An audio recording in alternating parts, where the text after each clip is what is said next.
Well, Now we can do it. Now we can the do it. only other book. Did you read this?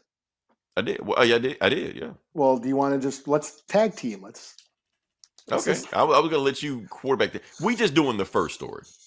okay. Yeah, I yeah. don't give a fuck about that There second was the one. three stories. So this is Absolute Batman Annual Mhm. #1. There was Yeah. three stories in it, but everyone's talking about the main story, Right. written by Daniel Warren Johnson. I'm a Mhm. huge fan. You know, I love his shit. Which is why I don't want to step on your toes, Eli. Oh, well, I'm just saying you usually go panel by panel and shit, and I'm I just still do that. I'm just saying I don't want to step on your toes. That's all. so basically, this is Daniel Warren Johnson, written and drawn, Absolute Batman. This is the Absolute Universe where Darkseid has made a new universe. So this is a separate universe. I would have Um, thought Darkseid would have been DC's best writer. yeah. So Absolute, and this is kind of like a prequel. It's Absolute Batman Year One. This is a younger Bruce Wayne. Hmm. We start out with a flashback of the dad. He's talking to his dad about what makes men evil or hatred, and his dad's like, you know what? I don't know. I'm just one man. I can't really change the world, but you can teach people to not be assholes, basically. So this is before the main Absolute Batman Yeah, the continuity. party animals and all that Yeah, shit. so this is more like Year One, Absolute Batman Year One. So Bruce goes out of Gotham to a small town to pick up the weapons that he uses, and he notices there's like a tent of home or a tent town of homeless people, immigrants. Turns out some giant corporation set up shop there, and they were promised people all these jobs and to pick up the economy, and they were going to build a facility or whatever. But then they up and left, leaving all these folks out of jobs, out of work, no money. And then these dudes in pig masks kind of start beating on an immigrant woman and her child. Bruce goes out there and starts beating their ass, you know. But then a priest shows up and sort of stops Bruce from beating these thugs. No, he stopped the thugs from beating him. Oh yeah, yeah. They got to jump on him. So Yeah, yeah. so yeah, so yeah, that's what happened. There you go. Good job. See? The thugs start getting the better of Bruce. The priest jumps in and saves Bruce, basically takes him back, basically nurses Bruce's injuries, you Mhm. know, and kind of apologizes. Hey, I grew up with those kids. They used to be cool, but turns out some Well, I think it was racist. no. They never mentioned. They didn't mention some guy came Yeah, to town. Yeah. some guy came to town and started feeding them all this bigoted crap, you know, um, spouting all this bigotry. The reason why your life sucks is because of colored folks. That type of shit. You Mhm. know, while he's in there, Bruce notices a photo a photo of the priest, and it turns out the priest was like an activist. He's like a Mhm. hippie or whatever, and used to go to protests and protest against war and preach nonviolence and stuff. You know, and just sort of says, you can't fight hatred with more anger, with more hatred. But Mhm. Bruce is like, fuck it. He suits up and finds that this white supremacist asshole has gathered all the thugs together Mhm. and the cops to go raid. Oh, that was, yeah, right. He just like we're gonna stop you, and then they just look at each other like no, and then just start laughing like no, we're not here to stop anybody. Yeah, yeah, hell, yeah. Look, some of those who And work then get some horses, hoods. Yeah. killing in the name of do do do do do do do. The white supremacist thugs and the cops are about to go raid the immigrant tent town, but Batman shows up and this Oh, is before he shows up, yeah. Why yeah, why he shows up? You he's got gonna that do one his guy, he's gonna do his Elon Musk salute. right? But before he can finish the salute, He's gonna do bam, it. Yeah. Batman shows up and cracks his arm. That's a whole 2-page spread. yeah. And of course, look at That Dan. pissed everybody off with Yeah. that. So yeah. Um, yeah. So, and then Batman goes to town and starts whooping ass. Oh, yes. I got to mention that Batman hit the one-winged angel on a the one. Yeah. He slams one of the guys with a one-winged angel, which is Kenny Omega's finisher move in AEW. Kenny Omega is a pro wrestler for those who don't know, and that's his finishing move. the one-winged angel, Daniel Warren Johnson. He's a huge wrestling fan, and he's been drawing a lot of wrestling moves in a lot of his comics. In the Transformers runs, people are doing power bombs. He did the do the power bomb comic, which is awesome. I think that won awards.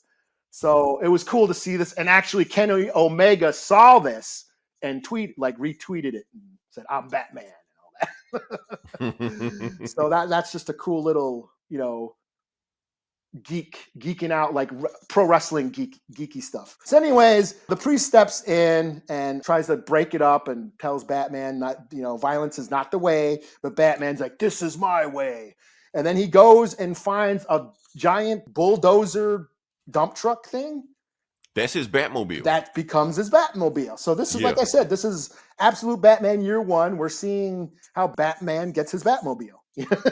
And he takes that dump truck thing and goes and raids the white supremacist hideout and rams in, burns them up with a flamethrower. And then after that, he reflects. He's sort of reflecting and brooding, and he remembers the photo that the priest had. And in that photo was his father, Thomas Wayne. So it turns out that priest and Thomas Wayne knew each other. So, and that goes back to back to the beginning when Bruce was asking his dad, young Bruce was asking his dad, like, why is there hatred? How do we fight hatred? And what do we do about this? What do we do about the violence in the world? And, his dad, it turns out his dad was an activist as well, who preached nonviolence and basically said, you just gotta, hopefully teach people and inspire people. And no matter what you do, I'll be proud of you. And then we're left, the last panel is Bruce just brooding, which is it looked like he's crying. Yeah. Me. And that's the thing. And that's the flip of that's Daniel Warren Johnson flipping the script. That's always an iconic image of Batman brooding, just leaning and brooding over the city, pissed off and angry. But in this photo, he's actually sad. He's reflecting because he doesn't know if his dad would be happy with the stuff he's doing. Yes. Yeah. And that's where we get to this whole theme of what do we do? How do we solve this problem? How do we solve hatred? How do we solve bigotry? How do we solve racism? Is it through violence, nonviolence? This is some Malcolm X, Martin Luther King shit. That's what we're left to question at the end in that last panel. Batman doesn't. He's a man of violence. But he's even questioning how do I do this? But this is also where Batman decides. This is where he adopts his no kill rule, because he was burning motherfuckers up. It definitely seems like he's killing motherfuckers. He was burning dudes early on, but now he's like, this is where I'm gonna adopt a no kill policy, and because that's what Batman does. He doesn't kill. But now, and so it like I said, it's sort of goes a little deeper. I think Daniel Warren Johnson is going a little deeper as far as what is the solution to hatred. Do we just beat it out of people? Is it nonviolence? Do we try to change minds? It doesn't really answer anything. It just leaves us to ponder. What do we do about this? Know what the funny thing about it is? Like, okay, first off, there was a big controversy about this book. For the people don't know, they haven't been paying attention. They don't mention the stuff going on. There were a lot of controversy. People were like, well, Batman just beating the shit out of Nazis. Why should do that? Now, here's my thing, Eli. If you beat up a Nazi in anything, we used to be okay with that. Yeah. We used to be fine with that. That used to be a thing. People didn't get used to being out of shape over stuff like that. Yeah. But now if you beat up a Nazi, people are going to be like, hey, man, why you beat up the Nazi? Like, what the fuck? The people that are upset about beating up Nazis might be a Nazi. That might be the main giveaway for you. I think. I don't know. Yeah, no, that. Yes. Because I don't remember us, like, we've seen stuff like that, but I don't remember us ever getting upset over not getting this is nothing new. Yeah. The KKK, Nazi, that's just what we used to celebrate. Yeah. Batman's done it before. Yeah. Superman's done it before. Captain America did. Yeah.